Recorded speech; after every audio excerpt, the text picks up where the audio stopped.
विवाह नहीं हुई थी तो भाई भाई में बड़ा ही प्रेम रहता है, लेकिन विवाह होने के बाद ये कलयुग का प्रभाव है। मैं किसी बुराई नहीं कर रहा हूँ, आपका ही बेटा हूँ, मैं भी किसी माँ की बेटा हूँ। मेरे प्यारे सुनो, विवाह हो गए, खाली भरत जी खाते हैं और भजन करते हैं, खाते हैं भजन करते हैं। भाभीियों ने कहा जो तुम्हारा छोटा भाई ये काम धंधा करता नहीं है और ये खाली खाता रहता है, सिर्फ खाता और बस भजन में लगा हुआ रहता है, और एक आध प्लेट खाए तो कोई दिक्कत नहीं, हम सभी लोग 8-10 लोग मिल करके जितना खाते हैं उतना ये अकेले खा जाता है। काम धंधा करे और खावे तो कोई दिक्कत ना, काम धंधा करता है नहीं और थोड़ा था खाता है नहीं, खाता है तो बोरा का बोरा उजाड़ देता है, खाली हष्ट पुष्ट हो गया खा खा करके। ये शरीर क्या करेगा? बार बार कहते काम करो काम करो। भाइयों ने कहा कि देखो काम नहीं कर सकते, नौकरी चाकरी तो कम से कम खेती बाड़ी संभालो, जाओ खेत पे, पानी सब बह जाएगा, तुम फसल कैसे लगाएंगे, धान कैसे लगाएंगे, लो ये फावड़ा उठाओ और जाओ खेत पे। पानी बांधने के लिए वहां कहा गया तो क्या किए भरत जी, जहाँ पे पानी बह रहा था वहां जाके सूत दिए। अब घर में इंतजार कर रहा है कि अब भरत आएगा, अब भरत आएगा, लेकिन आवे ना। भाई ने कहा कि चल के देखते हैं कहाँ गया है।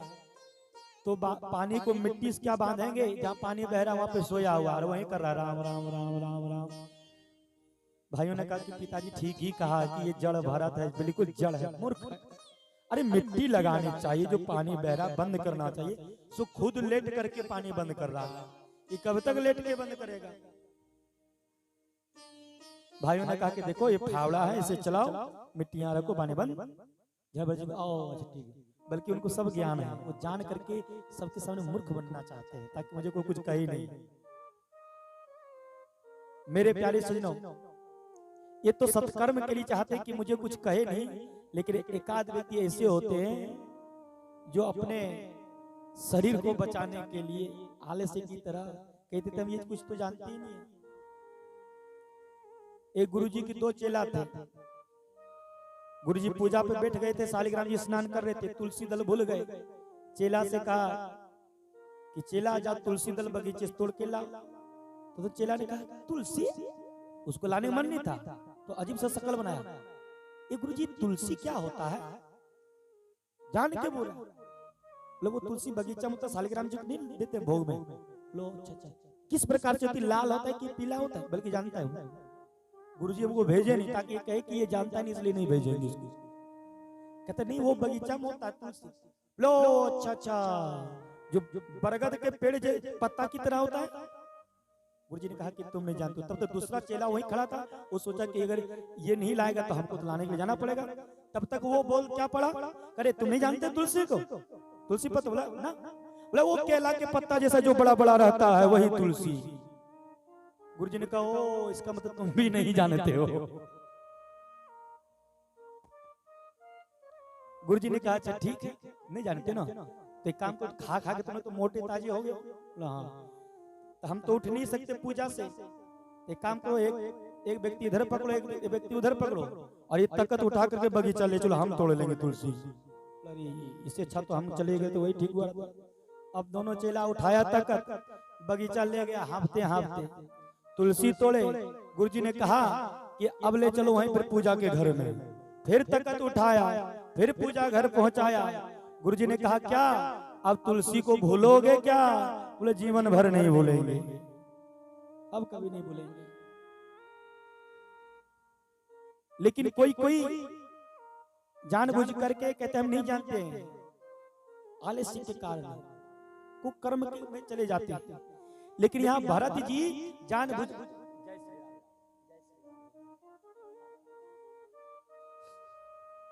भरत जी जानबूझ के जानते कि हमको सभी लोग मूर्ख के और मैं सिर्फ भजन में लगे रहे। भरत जी महाराज एक दिन उनसे कहा, उनके भाइयों ने भाभियों ने कि खेत को कोड़ जो जाके कोड़ दो, उसको गड्ढा करो, फसल लगाएंगे, मिट्टी को पूरा हल्का करो कोड़ कोड़ करके। अब भरत जी गए महाराज, अब चारों तरफ वो क्या खोदेंगे, एक ही जगह पे फावड़ा मारना चालू कर दिए। आने की आधी कुआं खोद डाले। भरत उनके भाई आए, हे भगवान, इसको तुमने कहा कि मिट्टी को हल्का कर देना कोड़ करके, ये तो कुआं ही खोद डाला। भाइयों बहुत क्रोधित हुआ, भौजाई बहुत क्रोधित हुई और अंतिम में उनको घर से बाहर निकाल दिया। फिर जो उनके और एक भाई थे, बोले कोई बात नहीं, एक बार क्षमा कर दो, घर ले आया। धान को छींटे थे खेत में, ताकि जाओ हम सब चिड़िया इत्यादि खा जाते हैं सब वहां पे, फिर फसल कैसे होगा। जब चिड़िया लोगों को भगाना, भरत जी चले गए खेत पे, और खेत पे गए और पंछी लोग सब उड़ के आने लगे और सब धान चुगने लगा। भरत जी ने कहा कि ना मेरा खेत है, ना मेरा धन है, धान है, और ना ही मेरी चिड़िया है, तो हम कौन है इसको उड़ाने वाला। इसलिए वहां बैठ के वहां उड़ाने के लिए भेजा है। और ये और चिड़िया लोगों को बुला रहे हैं और कह रहे हैं क्या, और राम जी की चिड़िया राम जी का खेत, राम जी की चिड़िया राम जी का खेत, खाओ चिड़ैया भरा भरा पेट। राम जी की चिड़िया राम जी के खेत, खाओ चिड़िया भर भर पेट। राम जी की चिड़िया राम जी का खेत, राम जी की चिड़िया राम जी के खेत, खाओ रे चिड़िया भरा भरा पेट, खाओ रे चिड़िया भर भर पेट। राम जी की चिड़िया राम जी का खेत, राम जी की चिड़िया राम जी के खेत, खाओ रे चिड़िया भरा भरा पेट, खाओ रे चिड़िया भर भर पेट। खाओ रे चिड़िया भर भर पेट, खाओ रे चिड़िया भर भर पेट। ओ राम रे चिड़िया भर भर पेट। खाओ रे चिड़िया भर भर पेट। भरत जी कहते राम जी की चिड़िया राम जी का खेत, खाओ रे चिड़िया भर भर पेट, भर भर पेट। सब धन स्वाहा हो गया। भाई आया, देखा एक भी धान नहीं है, चिड़िया के यहाँ मेला लगी हुई है। भयंकर क्रोधित हुआ, बोले कि ऐसा तुमने क्यों किया। बोले देखो भाई, ये चिड़िया राम जी का है और खेत भी राम जी का है, इसलिए मैंने कह दिया कि मेरा बाप का क्या जा रहा है, खाओ रे चिड़िया भर भर पेट। बोला बाप का नहीं जा रहा, मेरा जा रहा है, और आज के बाद हम तुझे घर से निकालते हैं, अब क्षमा नहीं करेंगे। भरत जी को बाहर निकाल दिए, बाहर निकाल दिए। मेरे प्यारे सुनो, भरत जी अपने धुन में रहते हैं और राधे राधे कहते हैं, मस्ती में रहते हैं और अपने धुन में रहते हैं, अपने धुन में रहते हैं। राधे राधे कहते हैं, अपने धुन में रहते, अपने धुन में रहते, राधे राधे कहते हैं। राधे राधे राधे राधे राधे राधे जय राधे। राधे राधे राधे राधे राधे राधे राधे। अपने धुन में रहता हूँ, अपने धुन में रहता हूँ, राधे राधे कहता हूँ। अपने धुन में रहता हूँ, अपने धुन में रहता हूँ, राधे राधे कहता हूँ। अपने धुन में रहता हूँ, हरि बोल। राधे राधे कहता हूँ, राधे राधे राधे राधे राधे राधे जय श्री राधे। बोले राधे रानी सरकार की जय हो। मेरे प्यारे सिनों, इसी तरह भरत जी अपने धुन में रहते हैं, राधे राधे कहते हैं। आगे चल के रहुगण राजा मिले, उनको अपने उपदेशों के माध्यम से उनको सत्संगी बना दिए। रहुगण राजा सत्संग करने के लिए ही जा रहे थे, लेकिन सत्संग करने के लिए जा रहे हैं, लेकिन सत्संग को अगर जीवन में धारण नहीं किया तो बेकार है। पूजा तो हम कर रहे हैं, इन मन में अहंकार है तो बेकार है। मेरे प्यारे सजनों, रहुगण जो राजा है वो सत्संग करने के लिए जा रहा है, डोली में बैठा हुआ, पालकी में बैठा हुआ, लेकिन उनका एक जो माली था, कहार उठाने वाले कंधे पे, वह बीमार पड़ गया। तो दूसरे कहार ने कहा कि राजन, जो एक जो है, जो हमारा जो आपका पालकी जो ढो रहा है वह बीमार पड़ गया है, इसलिए आप पालकी नहीं चल पाएगी। राजा रहुगण ने कहा कि देखो ये अपना ही देश है, अपना ही राज्य है, जो मिलता है रास्ते में उसी को लगा लो पालकी में। उसी समय भरत जी भी महाराज उधर से आ रहे थे, राधे राधे राम राम राम राम नारायण नारायण करते हुए भरत जी को पकड़ा, बोला महाराज एक बहुत ही मोटा ताजा व्यक्ति आ रहा है, लगा दूं पालकी में? बोला लगा दो। अब जो है भरत जी महाराज को पालकी में लगा दिए। भरत जी लग गए पालकी में, पालकी में लग गए। अब जो है जहीं पे चींटी आ जाए भरत जी महाराज के पैर के नीचे, वैसे ही उदक पड़े, और जैसे ही उदके वो वैसे ही मेरे प्यारे सिन्हा राजा की खोपड़ी में लगा पालकी। और जब पालकी लगी तो राजा ने कहा, अरे कौन उदक रहा है? देखते नहीं हो पालकी मेरे सर से टकरा रही है, सो ठीक से नहीं चला सकते हो?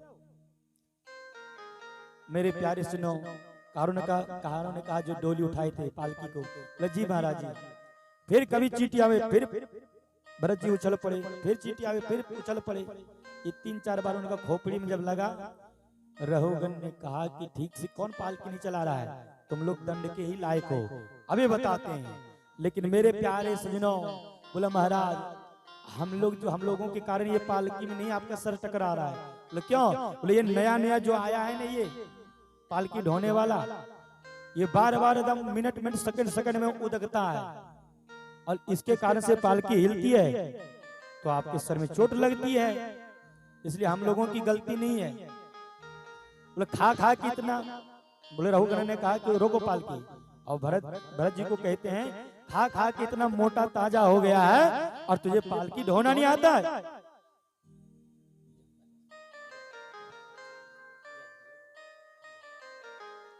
बोले राजा रामचंद्र भगवान की जय। इतना मोटे ताजे हो गए हो, खा करके इतनी ताकत है, फिर भी एक पालकी नहीं ढो पाते हो? मेरे प्यारे सजनों, नाना प्रकार के रहुगण ने फटकार लगाया, नाना प्रकार के। अंतिम में भरत जी तो सब सहते गए, और सहते क्या गए, हंसते गए, बस उसी तरह अपने धुन में रहते हैं वो। संत उसे कहते हैं अपमान और सम्मान से परे रहे। संत उसे नहीं कहते हैं कि बैठने के लिए कुर्सी दे तो प्रसन्न हो जाए, कुर्सी ना दे तो ना खुश हो जाए।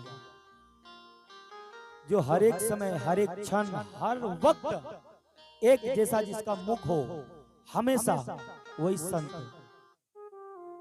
मेरे प्यारे सुनो, अगर आपने मुझे सम्मान किया हम प्रसन्न हो गए, आपने मुझे अपमान किया हम नाराज हो गए, तो इसे संत नहीं कहते हैं। संत उसे कहते हैं न जिनको सम्मान से मतलब, न अपमान से मतलब, हर एक स्थिति में श्रवण नारायण नारायण नारायण, भजमन नारायण नारायण नारायण, श्रवण नारायण नारायण नारायण, श्रवण नारायण नारायण नारायण, भजमन नारायण नारायण नारायण, भजमन नारायण नारायण नारायण, भजमन नारायण नारायण नारायण, भजमन नारायण नारायण नारायण, श्रवण नारायण नारायण नारायण, श्रीमन नारायण नारायण नारायण, श्रवण नारायण नारायण नारायण, श्रीमन नारायण नारायण नारायण। नारायण भगवान की जय हो। भरत जी महाराज ने कहा कि अगर हम कुछ नहीं बोलते हैं तो लोग कहेंगे कि जड़ भरत जी जैसे संत, उनके जैसा विद्वान के सामने भी रहुगण राजा सुधर नहीं पाया तो फिर क्या मतलब। इसलिए मुझे कुछ उपदेश करना चाहिए। कहा राजन, आप कहते हो कि इतना मोटा ताजे हो, पालकी ठीक से नहीं चला पाते हो, सिर्फ खाते और मोटे होते जाते हो। तो एक बात मैं बताता सुनो, ये मोटा होना, पतला होना, रोग से ग्रसित हो जाना, ये शरीर का धर्म है, भक्ति से इसका कोई मतलब नहीं है। और हम लोग क्या करते हैं, कुछ भी कष्ट आता है तो भक्ति से जोड़ देते हैं। क्या देखो, तो हम रोज मंदिर जाते हैं, रोज हनुमान जी के यहाँ पे लड्डू चढ़ाते हैं, रोज कथा सुनते हैं, लेकिन देखो सबसे ज्यादा दुख हमारे घर में ही है। हम इतना भोले बाबा का नाम लेते हैं, फिर भी देखो हमारे घर में दरिद्री। इतना हम ये करते हैं, इतना दान करते हैं, इतना पुण्य करते हैं, इतना सहयोग करते हैं, लेकिन देखो तो फिर भी मेरे एक्सीडेंट में मेरा पांव टूट गया। ये कर्मों का फल है, कर्मों का फल आज नहीं तो कल। रामकृष्ण परमहंस जी को कैंसर हुआ था, कैंसर। काली मैया इतना प्रेम करती हैं रामकृष्ण परमहंस जी को, जो अपना स्तनपान करवाती हैं स्वयं आकर के। लेकिन जब कैंसर हो गया तो मैया ने कहा कि बेटा ये कैंसर हम ठीक कर देते हैं। लेकिन रामकृष्ण परमहंस जी परम संत थे, परम विद्वान थे और गृहस्थ संत थे। उनकी पत्नी भी उसी तरह रामकृष्ण परमहंस जी के। रामकृष्ण परमहंस जी ने कहा मैया एक बात कहूं। क्या बोलो?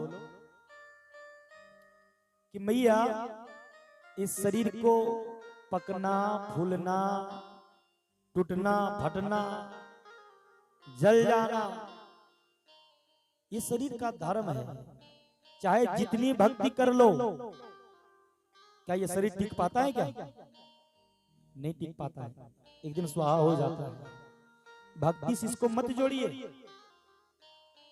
कोई भी ऐसी का अगर कष्ट होता है तो भक्ति से जोड़ देते हैं। ये शरीर का धर्म ही है, गल जाएगा, पक जाएगा, फूल जाएगा, कभी मोटे हो जाएंगे, कभी कैसे हो जाएंगे। ये शरीर का धर्म ही है। आपके जो कष्ट आ रहे हैं वो तो कर्मों का फल है, कर्मों का फल है। और आज नहीं तो कल है। वो जिस प्रकार से पाप करेंगे उसी प्रकार उस प्रकार से फल भी भोगना पड़ेगा। आप कहेंगे महाराज एक चीज बताइए कि कोई बच्चा जन्म लिया और जन्म लेते ही चश्मा चढ़ जाता है, इसने जन्म लेते ही कौन सा पाप कर दिया?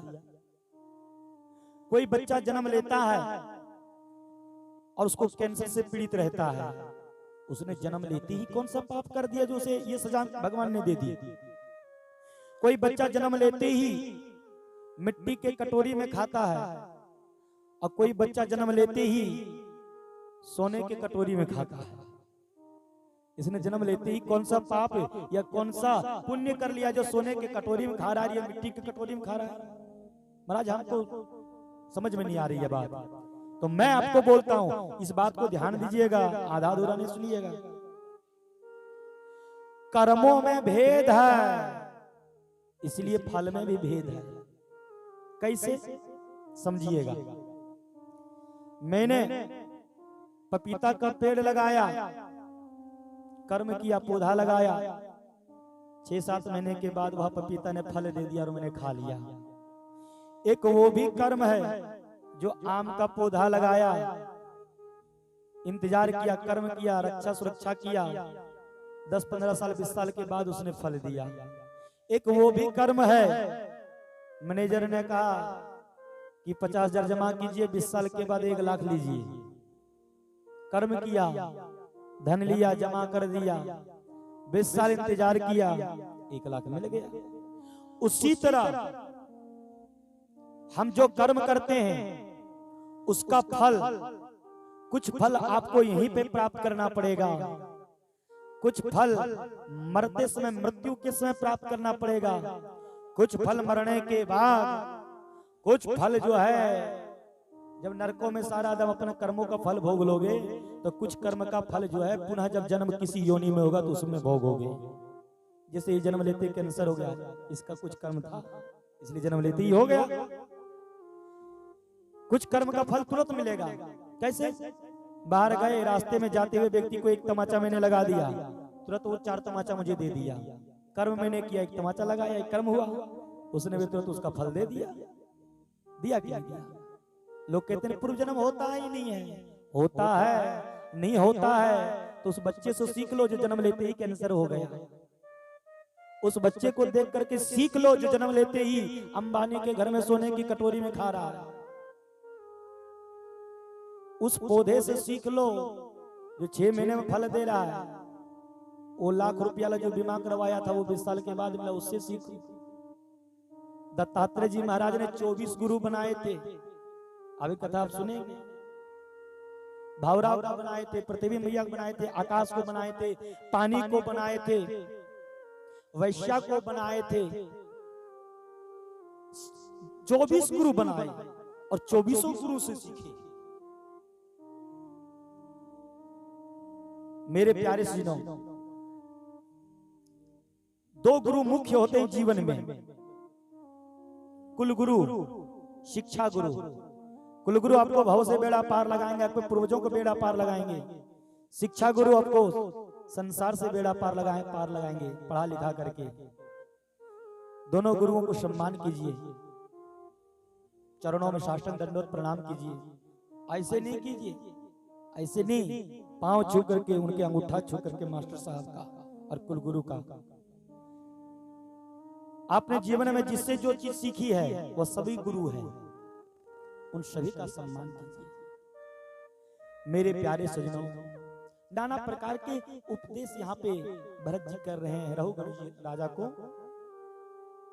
रघुगण राजा ने समझ गया ये कोई छोटा मोटा व्यक्ति नहीं है। देखो तो जनेऊ पहना है, पीछे चोटी है और इसकी वाणी में वेद की वाणी निकल रही, शब्दावली निकल रही है। यज्ञोपवीत पहना है, ये कोई प्रकांड विद्वान ही कोई होगा, हमसे अपराध हो गया। तुरंत रघुगण राजा उनके चरणों में गिर जाते हैं, साष्टांग दंडवत प्रणाम करते हैं और कहते हैं महाराज हम तो सत्संग के लिए ही जा रहे थे, लेकिन बस सिर्फ सुनता था, लेकिन आज ऐसा दिव्य सत्संग मिल गया, आज भगवान की ऐसी कृपा हो गई जो सत्संग की बात हमें समझ में आ गई। और उसी समय से रघुगण राजा की आज से मैं राजा ने उसी समय ही भजन प्रारंभ कर दिए। सत्संग में आते जरूर है, क्यों? क्योंकि कल्याण होगा। तो कल्याण तभी होगा जब उसको जीवन में उतारेंगे। जीवन में उतारेंगे तो, अब जीवन में उतारेंगे ही नहीं, सत्संग खूब सुन रहे हैं और कहेंगे महाराज बहुत ही कष्ट है, बहुत ये है वो है, जीवन में उतारा नहीं इसलिए कष्ट है। सत्संग में आने से फल आपको तब प्राप्त होगा, फायदा तब होगा जब सत्संग को, जो अच्छी बात लगे सत्संग में उसको आप जीवन में उतारिए, जो नहीं लगे न जो समझ में ना आवे उसको डिलीट कीजिए।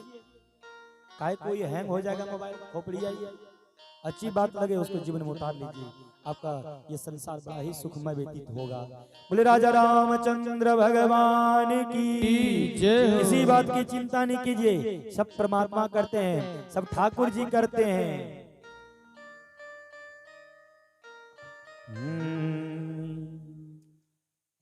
करते हो तुम कन्हैया मेरा नाम हो रहा है, और मेरा आपकी कृपा से सब काम हो रहा है। मेरा आपकी कृपा से सब काम हो रहा है। मेरा आपकी कृपा से सब काम हो रहा है। मेरा आपकी कृपा से सब काम हो रहा है। करते हो तुम कन्हैया मेरा नाम हो रहा बनते हो तुम कन्हैया, मेरा नाम हो रहा है। मेरा आपकी कृपा से सब काम हो रहा है। मेरा आपकी कृपा से सब काम हो रहा है।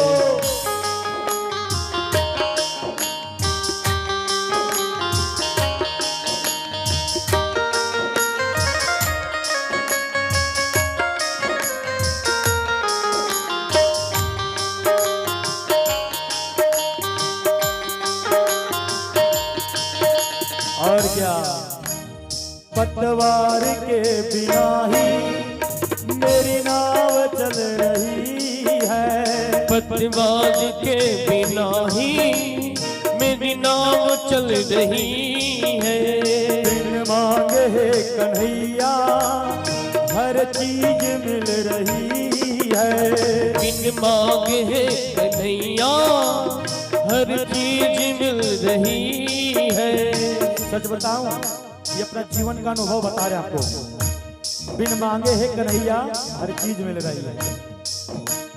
2023 से पहले कहीं भी कथा करने के लिए जाता था तो अज्ञानता बस, मूर्खता बस, मैं धन मांगता था कि इतना देंगे तो मैं आपके यहाँ पे जाके कथा करूंगा। लेकिन जब से 2023 से अंग्रेजी तारीख से 1 साल से तारीख से अचानक राधा रानी की प्रेरणा हुई और मंच से घोषणा हो गई कि आज के बाद मैं कहीं डिमांड नहीं करूंगा, भक्त जो सेवा कर देंगे वही लेकर के आ जाऊंगा। उस दिन से डबल मुझे मिलने लगा। ये कन्हैया की कृपा है। उस दिन से और ज्यादा मिलने लगा। देखिए, हम लोग इतना स्वार्थी हैं, मंदिर तो कभी जाते नहीं और गए, हे हनुमान जी हमको करोड़पति बना दीजिए। हनुमान जी ने कहा तथास्तु। फिर एक महीना में गए, हे हनुमान जी क्या हुआ, घर बिल्डिंग बन जाए, सबका बन गया, तथास्तु। हम जितना बार जाते हैं उतना बार कुछ ना कुछ जरूर मांगते हैं। बुरा नहीं मानिए, क्षमा कीजिएगा, आपका बेटा है। यहाँ पे कोई ऐसा व्यक्ति नहीं, हम सभी लोग जो भागवत जी के सामने या मंदिर में जाकर जितना बार जाते हैं उतना बार नहीं मांगते होंगे। शायद एक आधो भक्त होंगे जो कहते होंगे प्रभु जही विधिनाथ हो ही तो मोरा करहु से बेगदास न तोड़ा। हम कुछ नहीं मांग रहे, जिसमें मेरा हित हो वही आप मेरे लिए कीजिए। अगर हम रोज रोज प्रतिदिन आप किसी भी व्यक्ति से कहें कि आज मुझे तौलिया दे दो, मान लीजिए कांतो बाबू से, परसों कहें जूता ला दीजिए, नरसों कहें कि घड़ी ला दीजिए, जब जाए जब वो नजर में पड़े तब कहें हमको ये दीजिए वो दीजिए। एक दिन वो कहेगा कि सिर्फ ये मांगने के लिए आता है, ये स्वार्थी है, ये लालची है, चलो निकल जा दरवाजे से। भगवान भी कहते हैं कि देखो ये जब भी हमारा पूजा करने के लिए आता है तो बेटा दे दो, बेटी दे दो, धन दे दो, फॉर्च्यूनर गाड़ी दे दो, बिल्डिंग दे दो, मकान दे दो, ये दे दो, वो दो। भगवान कहते हैं ये तो दिन रात मांगते रहता है, ये लालची हो गया। फिर भगवान चुपचाप मौन धारण कर लेंगे। इसलिए जिस दिन मांगना बंद कर देंगे ना, उस दिन इतना मिलेगी आपको सब चीज जो आप संभाल नहीं पाएंगे। और मैं अपनी बात बताता हूँ, आनंद है मेरा। पतवार के बिना ही मेरी नाव चल रही है। पतवार के बिना ही मेरी नाव चल रही है। बिन मांगे है कन्हैया हर चीज मिल रही है। बिन मांगे है कन्हैया हर चीज मिल रही है। मेरे प्यारे सजनों, अब क्या बताऊं मोहन हे कन्हैया, अब क्या बताऊं मोहन, अब क्या बताऊं मोहन, आराम हो रहा है। अब क्या बताऊं मोहन, आराम हो रहा है।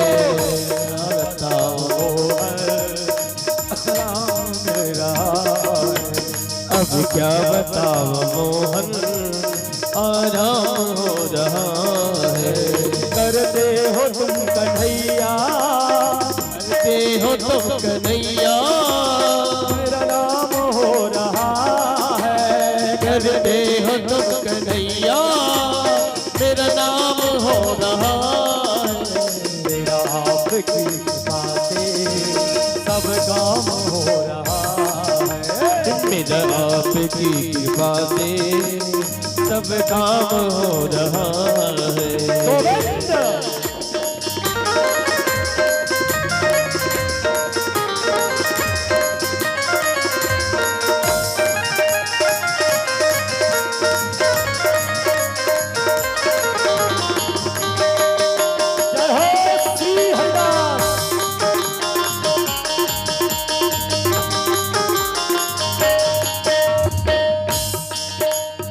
कन्हैया, मेरी जिंदगी में तुम हो, किस चीज की कमी है।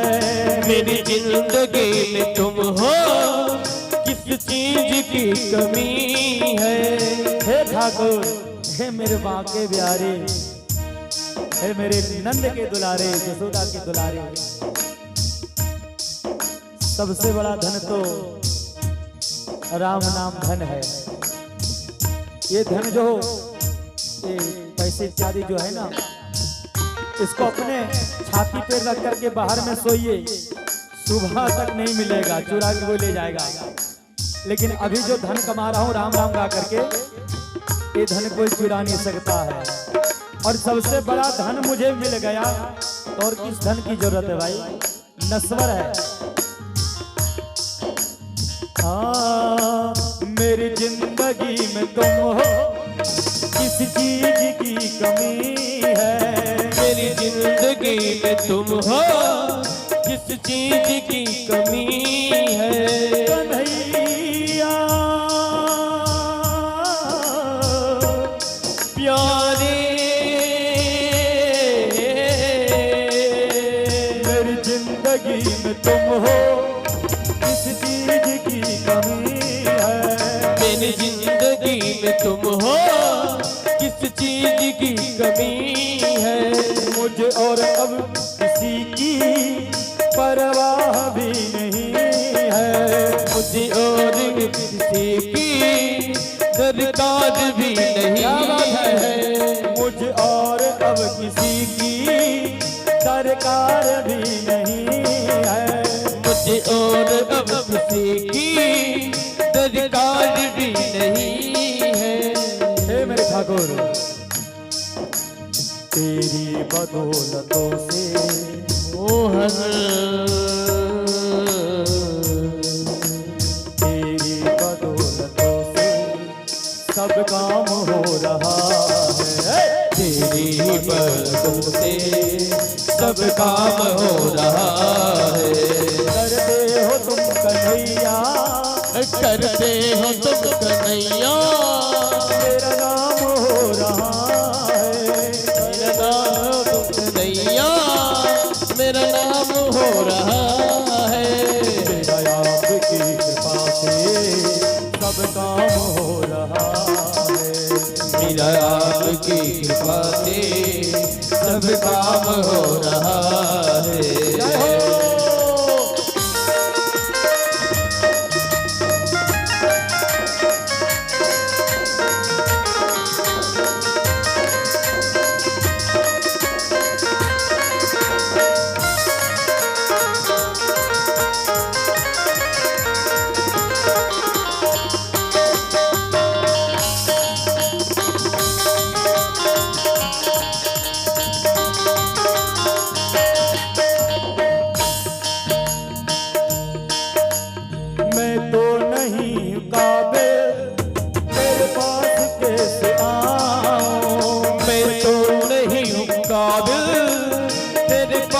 कैसे पाऊं, मैं तो नहीं हूँ काबिल, काबिल तेरे पास कैसे आऊं।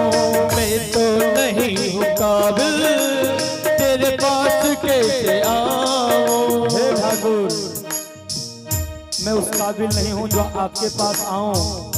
और आपकी नजरों से नजर मिला करके मैं कुछ कह सकूं। मैं दोषी हूं, मैं गुनाहगार हूं। आपने जिस काम के लिए मुझे भेजा प्रभु, वो काम मैंने नहीं किया। मैं आपके सामने आने के काबिल नहीं हूं, उतनी औकात मेरे पास नहीं है।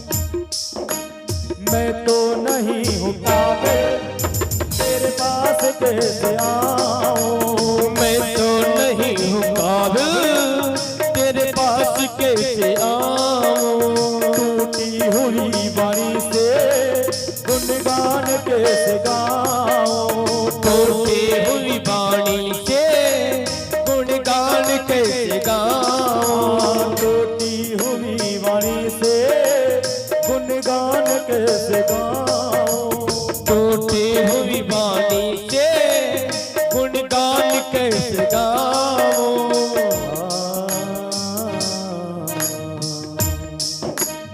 अब क्या बताऊं मोहन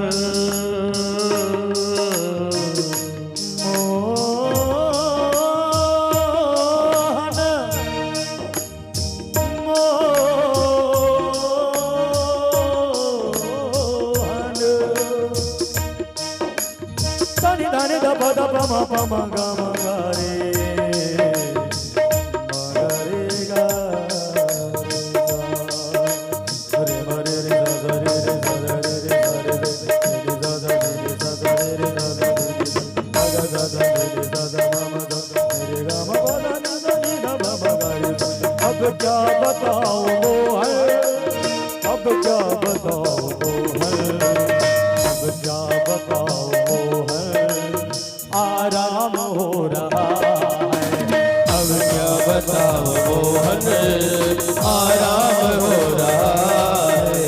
अब क्या बताओ मोहन, आराम हो रहा है। अब क्या बताओ मोहन, आराम हो रहा है। करते हो तुम कन्हैया, मेरा नाम हो रहा है। करते हो तुम कन्हैया, मेरा नाम हो रहा है। अजगर करे न चाकरी, अजगर करे न चाकरी, और पंछी करे न काम, और दास मुलुक यूं कह गए, सबके दाता राम। करते हो तुम कन्हैया, मेरा नाम हो रहा है। करते हो तुम कन्हैया, मेरा नाम हो रहा है। मेरा आपकी कृपा से सब काम हो रहा है। मेरा आपकी कृपा से सब काम हो रहा है। हाँ, मेरे आपकी कृपा से सब काम हो रहा है। मेरा आपकी कृपा से सब काम हो रहा है। मेरा आपकी कृपा से सब काम हो रहा है। मेरा आपकी कृपा से सब काम हो रहा है। करते हो तुम मेरे लाला, करते हो तुम मेरे ठाकुर, सब काम हो रहा है। करते हो तुम कन्हैया, मेरा नाम हो रहा है। और मेरा आपकी कृपा से सब काम हो रहा है। मेरा आपकी कृपा से सब काम हो रहा है। किनको लगता है कि सब हमारे ठाकुर जी करते हैं? दोनों हाथ उठा के बताइए, किनको लगता है कि मेरे राम जी कर रहे हैं? हाँ, और जिनको लगता हो कि हम कर रहे हैं वो तैयार रहे। बोले बाके हरियाणा की जय हो। करने वाले कराने वाले तो सब वो है मेरे प्यारे सजनों। झूठ का कहते हैं कि हम करते हैं, हम करते हैं।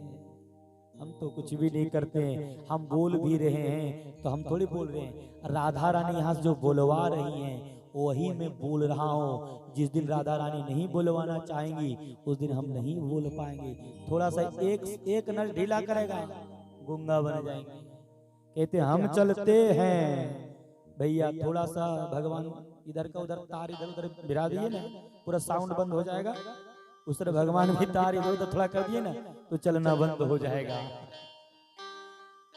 हल्का से भी साउंड वाले भैया अगर तार इधर उधर कर दिए ना तो सारा कुछ बंद।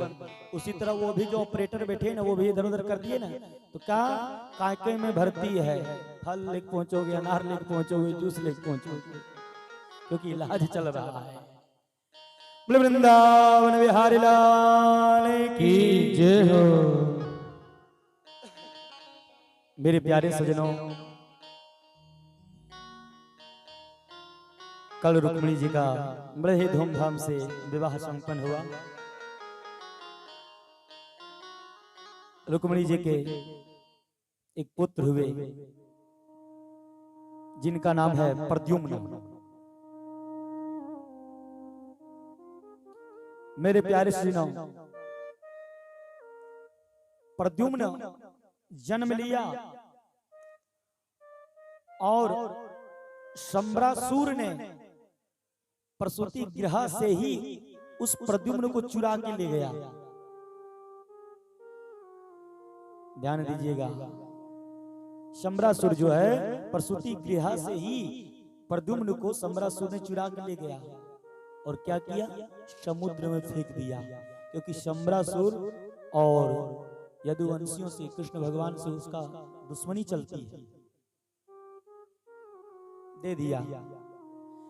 लेकिन किसी मछुआरे ने समुद्र में मछली मार रहा था, वह जाल में मछली फंस गई। कौन सी मछली? जिसने प्रद्युम्न को निगल गई थी। और वह मछली भगवान की कृपा से शंबरासुर के रसोई में पहुंच गया। और जब उस मछली को चीरा गया राक्षसी भोजन करने के लिए, तो मेरे प्यारे सुनाओ, प्रद्युम्न जी जीवित निकले। उससे बालक वो जीवित निकला। उस रसोई का जो गृहिणी है, जो उस रसोई को तैयार करती हैं, उसका नाम है विद्यावती। शंबरासुर को जब यह सूचना मिली कि मछली के पेट से बालक ने निकला है बाहर, तो विद्यावती से कहा शंबरासुर ने कि काम करो, इसका पालन पोषण तुम्हें करो, हम नहीं करेंगे। विद्यावती ने उसका पालन पोषण करने लगा। लेकिन वह बच्चा जब भी विद्यावती जो है अपने गोद में लेती हैं उस बालक को, तो बालक टुकुर टुकुर विद्यावती के मुख को देखता है, एकदम आंखें गड़ा करके। विद्यावती को लगा कि ये पुत्र की तरह मुझे नहीं देख रहा, ये तो जिस प्रकार से एक पति देखता है उस प्रकार से देख रहा है। प्रद्युम्न जी को स्तनपान करवाते, दूध पान करवाते, विद्यावती तो नहीं करता। टुकुर टुकुर विद्यावती को देखकर खिलखिला के हंसते हैं। लेकिन देवर्षि नारद जी का उसी समय आगमन होता है और विद्यावती से कहते हैं नारद जी कि सुनो विद्यावती, ये कौन है पता है? बोला कौन है? बोला तुम रति हो और ये जो शिशु जो है, ये बालक है, ये तुम्हारा पति कामदेव है। जबती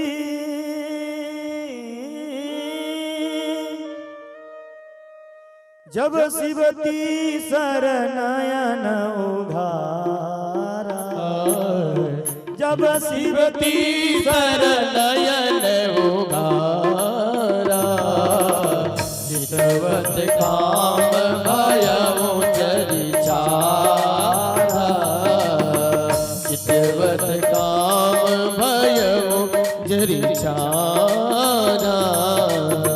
जब शिवती सर नयन उघारा, जब शिवती सर नयन उघारा, जब शिवती सर नयन उघारा, जब शिवती सर नयन उघारा, जब शिवती सर, जब शिवती सर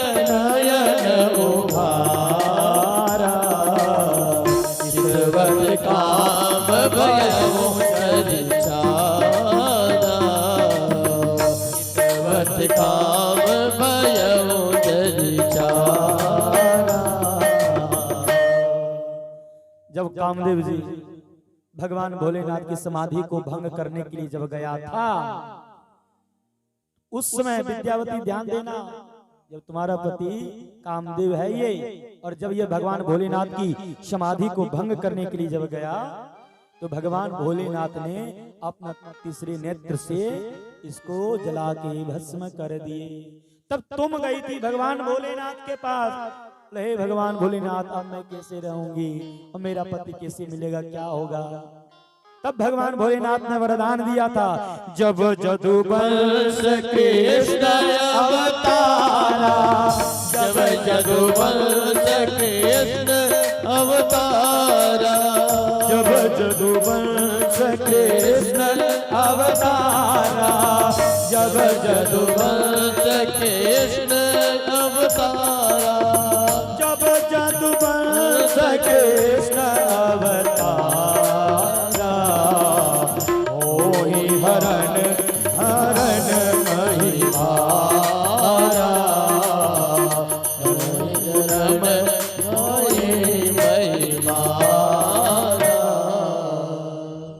भगवान भोलेनाथ कहते हैं कि भक्तों का कल्याण करने के लिए द्वापर में भगवान कृष्ण जब अवतार लेंगे तो उनके पुत्र बन करके तुम्हारा पति ये कामदेव प्रद्युम्न बन करके आएगा, और कृष्ण तनय पति होई तोरा, कृष्ण तनय होई है पति तोरा। ये मेरा वचन है, रति तुम उदास मत हो। ऐसा काम ही इसने किया जो मुझे जला के राख करना पड़ा, लेकिन ये मैं वचन देता हूँ, आशीर्वाद देता हूँ कि कृष्ण तनया बन करके आया, जिसका नाम होगा प्रद्युम्न। कृष्ण तनया होई पति तोरा, कृष्ण तनया होई है पति तोरा, कृष्ण तनया होई पति तोरा, बचन आज्ञा होई मोरा, बचन नरता होई मोरा। मंगल भवन मंगलहारी, मंगल मंगलहारी, प्रभु सुदशरथ अजिर बिहारी, प्रभु सुदशरथ अजिर बिहारी, दीन दयाल विरध संहारी, हरहु नाथ मम संकट हारे, हरहु नाथ मम संकट हारे। श्री राम जय राम जय जय राम, श्री राम जय राम जय जय राम। सभी लोग गाएंगे और हाथ एक बार उठा दीजिए, आज ही बार उठाना पड़ेगा, कल से नहीं आऊंगा। श्री राम जय राम जय जय राम, श्री राम जय राम जय जय राम, श्री राम जय राम, श्री राम जय राम जय जय राम, श्री राम जय राम जय जय राम, श्री राम जय राम जय जय राम, श्री राम जय राम जय जय राम।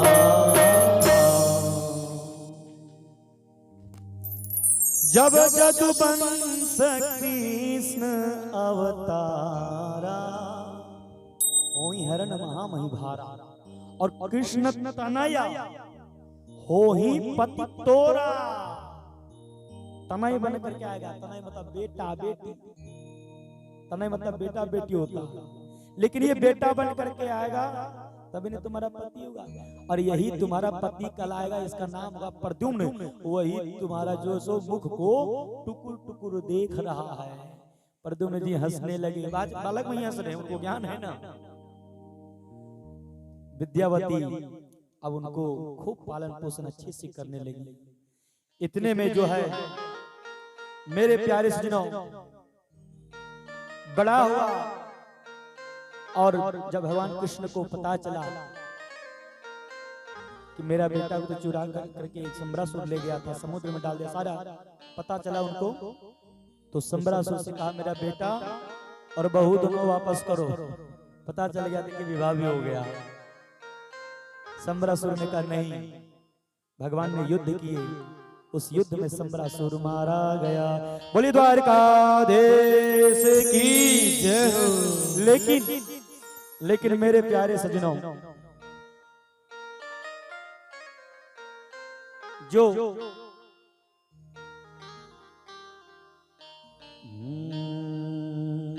जब तक प्रद्युम्न विवाह करके आया ना, जब तक अपना घर वापस लौटा, तब तक भगवान के 16,100 शादी हो चुकी थी। 16,107 शादी हो चुकी थी। पहले नंबर की तो रुक्मिणी जी हैं। जब तक प्रद्युम्न जी वापस लौटे, तब तक इनको 16,107 और मैया मिल गई। अब इस कथा को ध्यान से श्रवण कीजिएगा, नहीं तो उलट पुलट सब लंका जारी। हाँ, उलट पुलट समझ लेंगे। कभी कभी लोगों में प्रश्न टल जाता है। मैं बार बार निवेदन करता हूँ, भगवान ने 16,108 शादी किए, हम 2 करेंगे तो क्या गलती है। भगवान ने रास रचाए, भगवान को रास रचना चाहिए क्या? क्यों रचाए, कल आप श्रवण किए होंगे। भगवान ने चीर हरण किए, चीर चुराए, क्यों किए आपने कल की कथा में सुनी। अगर चीर हरण नहीं करते, चीर चोरी नहीं करते, तो वो गोपियां सारी सुधरती नहीं। रास पंचाध्याय नहीं करते तो ईश्वर जीव का मिलन होता नहीं। कल की कथा में श्रवण किए हैं। अब 16,108 शादी क्यों किए, इसके बारे में श्रवण किए। इसकी भी कोई मजबूरी रही होगी, ये भी तो सोच सकते थे। लेकिन इतना नेगेटिव थिंकिंग है, इतना नेगेटिव थिंकिंग है, जो भगवान ने 16,108 शादी क्यों की।